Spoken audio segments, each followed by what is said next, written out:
El penacho de Moctezuma es un tocado de oro con plumas de quetzal, que se cree utilizó el tlatoani Moctezuma Xocoyotzin, quien recibió a los españoles en Tenochtitlán. Como un intento de mantener la paz entre los mexicas y los españoles, Moctezuma le regaló su penacho, junto con otras 158 piezas valiosas, al rey Carlos I de España y V del Imperio Romano Germánico. Hernán Cortés envió las piezas hacia Alemania, en donde residía entonces el rey, y poco después, el rastro del penacho se perdió. Muchos años después, la pieza resurgió del olvido en la ciudad de Viena, donde se muestra actualmente en el Museo del Mundo. Aunque el gobierno mexicano ha hecho esfuerzos para que el penacho regrese a México, aún no se ha concretado nada, pero Viena, de donde era Maximiliano, ha llegado a plantear un trueque por el carruaje del emperador, que se exhibe en el castillo de Chapultepec. Y aunque de primer momento se podría pensar que es un buen acuerdo, hay varios puntos que considerar. Por ejemplo, las plumas que tiene el penacho en Viena no son originales. Al ser de varias aves en peligro de extinción, las que se muestran en el Museo Europeo son sintéticas. Igualmente, los adornos que alguna vez fueron de oro fueron fundidos y reemplazados por piezas de cobre chapado en oro. Siendo así, ¿cuál es la diferencia con la réplica mostrada en el Museo de Antropología de la Ciudad de México? Hernán Cortés es un personaje único en la historia de México, mayormente repudiado. Fue uno de los conquistadores más exitosos del Nuevo Mundo y el responsable de acuñar el nombre Nueva España. Después de explorar enormes extensiones de territorio en América, regresó a su natal España, donde murió en 1547. En sus testamentos había indicado varios lugares en la Ciudad de México donde deseaba ser enterrado, entre ellos la iglesia contigua al Hospital Jesús de Nazareno y un monasterio de Coyoacán, aunque después de su muerte fue enterrado en el monasterio de San Isidoro del Campo, en Andalucía, España.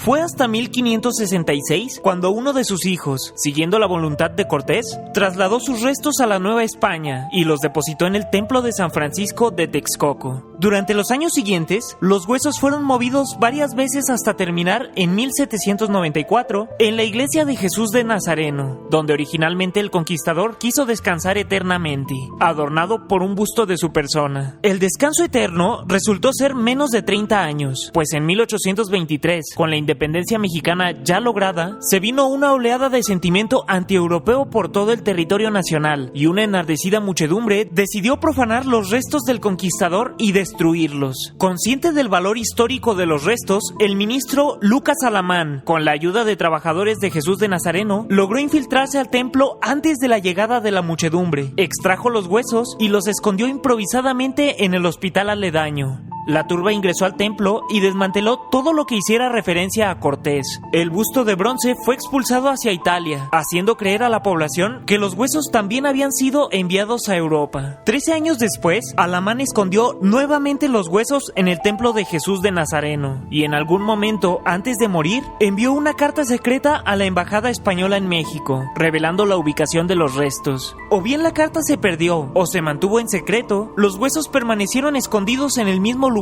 durante 110 años. Finalmente fue revelada en 1946, cuando se encomendó a un grupo para buscar los restos en el lugar indicado, encontrando una vieja urna con los huesos que se comprobó eran del conquistador. Los huesos quedaron al resguardo de Lina, que restauró el lugar y colocó los restos nuevamente dentro de la pared del templo, con una placa con el escudo de armas del conquistador, su nombre y las fechas 1485-1547. Actualmente el templo no está abierto al turismo y tampoco se permite tomar fotografías dentro del lugar. La tumba aún permanece prácticamente oculta del mundo. ¿Será este el final que merece Hernán Cortés?